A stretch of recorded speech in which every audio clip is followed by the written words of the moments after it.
अयोध्या पहुंचने वाले श्रद्धालुओं का यह आंकड़ा बताता है कि देश ही नहीं बल्कि विदेश में भी प्रभु श्री राम के प्रति कितनी आस्था है। लेकिन अब आरोप लग रहे हैं कुछ लोगों ने अपने निजी स्वार्थ के लिए इसी आस्था के साथ यह खिलवाड़ किया है। तो एक तरफ राम मंदिर में दान चोरी की एसआईटी जांच कर रही है, वहीं दूसरी तरफ इस मुद्दे पर सियासी घमासान मचा हुआ है। विपक्षी दलों का यह आरोप है कि जिन प्रभु श्री राम के नाम पर बीजेपी सत्ता में आई, अब उन्हीं की आस्था के साथ खिलवाड़ किया जा रहा है। और विपक्ष के तेवरों से यह साफ है कि 2027 के विधानसभा चुनावों में अब दान चोरी का मामला तूल पकड़ेगा, जिससे हथियार बनाकर विपक्षी दल बीजेपी पर निशाना साधने का कोई मौका नहीं चूकना चाहेंगे।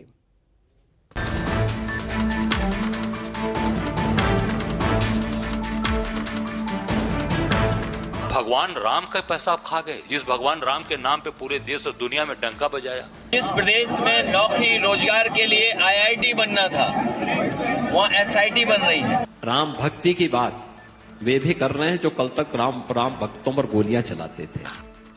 मुद्दा राम मंदिर में दान की चोरी का है, लेकिन जब सूबे में विधानसभा चुनाव करीब हो तो इस पर सियासत ना हो, ऐसा भला कैसे हो सकता है। समाजवादी पार्टी या फिर कांग्रेस, दोनों ने इसे बड़ा मुद्दा बना लिया और निशाने पर बीजेपी।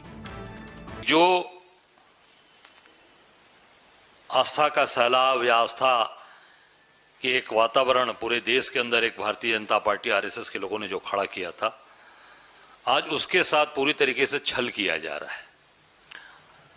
आस्था को पूरी तरीके से बेचा जा रहा है।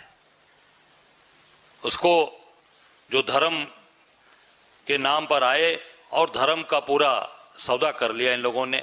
भगवान राम का पैसा आप खा गए, जिस भगवान राम के नाम पे पूरे देश और दुनिया में डंका बजाया, जिस भगवान के राम के नाम पे आपने पूरी तरीके से अपनी सारी जितनी दुकान है इनकी सारी दुकान चलाने का काम किया, और आज भगवान राम को ही आप पूरी तरीके से आप जिस तरीके का चंदा से लेकर चढ़ावे का पैसा हर आदमी दिल में, घर में हमारी माता जी, हमारी दादी, नानी, वो अपनी आंचल में बांध के पैसा रखती थी। उसमें बैग का चलन नहीं था, मैंने अपनी आंख से देखा है।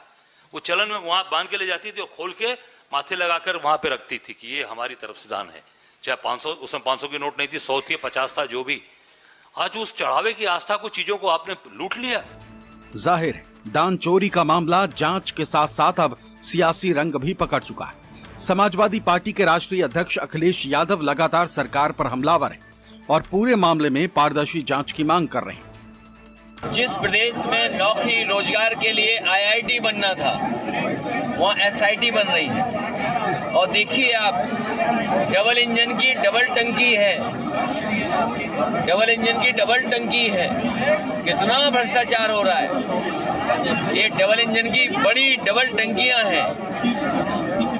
और हमारे साधु संतों, पुजारी और मंदिर में जो सेवा करने वाले लोग हैं, उनके लिए जांच के लिए बताओ, अधिकारी जांच करेंगे। इन अधिकारियों की एसआईटी कौन कराएगा। अयोध्या से सपा सांसद अवधेश प्रसाद ने भी इसे करोड़ों राम भक्तों की आस्था से जुड़ा मामला बताते हुए सरकार को कटघरे में खड़ा किया। उनका कहना है कि दोषियों पर सख्त कार्रवाई होनी चाहिए। इस बड़े मामले की जांच न्यायालय से, उच्चतम न्यायालय द्वारा गठित टीम और उच्चतम न्यायालय की देखरेख से होने से ही सच बात का पता चलेगा। ये एसआई टीम ये कोई प्रदेश का मामला नहीं है, अकेले उत्तर प्रदेश का मामला नहीं है। विपक्ष के हमलों के बीच मुख्यमंत्री योगी आदित्यनाथ ने विपक्ष पर तीखा हमला बोला। खास तौर से समाजवादी पार्टी को निशाने पर लेते हुए कहा कि जिन्होंने राम भक्तों पर गोलियां चलवाई, सनातन की बात कर रहे हैं। राम भक्ति की बात वे भी कर रहे हैं जो कल तक राम भक्तों पर गोलियां चलाते थे। उनको भी एहसास हो गया राम भक्ति की ताकत का। अब उनको भी इस बात का एहसास हो रहा है कि अगर वे इससे भटके तो ऐसा ना हो कि जनता फिर उनको हमेशा के लिए ही भटका दे। अब वह भी उस मुद्दे पर आस्था की बात करने लग गए। अब उनको आस्था याद आ रही है। अब उनको साधु संतों का सम्मान याद आ रहा है। अच्छी दिशा में चल रहा है। अयोध्या विकास का भी और विरासत का भी एक मॉडल बनकर के प्रधानमंत्री मोदी जी के मार्गदर्शन में, उनके नेतृत्व में आगे बढ़ा है।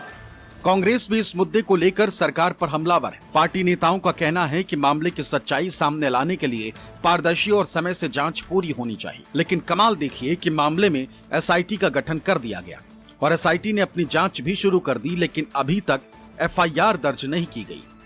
आप इस पे तत्काल जो एसआईटी गठित है उसका समय भी नहीं है। एसआईटी कितने दिन में वो देगी रिपोर्ट, जांच रिपोर्ट कितने दिन में देगी? ये एसआईटी रिपोर्ट 1 हफ्ते के अंदर आनी चाहिए और इसकी पूरी तरीके से आप ऑडिट कराइए, जांच कराइए। फिलहाल राम मंदिर चढ़ावा विवाद में एसआईटी की जांच जारी। जांच एजेंसियां रिकॉर्ड, बैंकिंग ट्रांजैक्शन, कर्मचारियों की भूमिका और संपत्तियों के ब्यौरे की पड़ताल कर रही। वहीं हिंदू संगठनों और विपक्षी दलों का दबाव लगातार बढ़ रहा है कि जल्द एफआईआर दर्ज हो और दोषियों को कानून के दायरे में लाया जाए। अब सबकी नजर एसआईटी की अंतिम रिपोर्ट और उसके निष्कर्षों पर टिकी। भगवान राम के मंदिर से दान के पैसों की चोरी का ये मामला केवल वित्तीय अनियमितताओं तक सीमित नहीं है, बल्कि ये सवाल है करोड़ों राम भक्तों की आस्था और उनकी श्रद्धा का। इसीलिए एसआईटी की जांच के साथ साथ यूपी की सियासत भी तेज हो गई है। विपक्ष लगातार सरकार पर आरोप लगा रहा है, लेकिन अब सबकी निगाहें एसआईटी की जांच रिपोर्ट पर है कि उसमें क्या हकीकत निकलकर सामने आती है और सच्चाई सामने आने के बाद किस तरीके की कार्रवाई होती है। कैमरा पर्सन धर्मेंद्र कुमार साहू के साथ मानस श्रीवास्तव, लखनऊ न्यूज़ 24। और आगे बात होगी कैसा खेल नहीं मिलेगा तेल की। तेल को लेकर, पेट्रोल डीजल को लेकर किस तरह की गाइडलाइंस सरकार की तरफ से आई है उस पर बात करेंगे, लेकिन फिलहाल नजर इस वक्त की हेडलाइंस पर।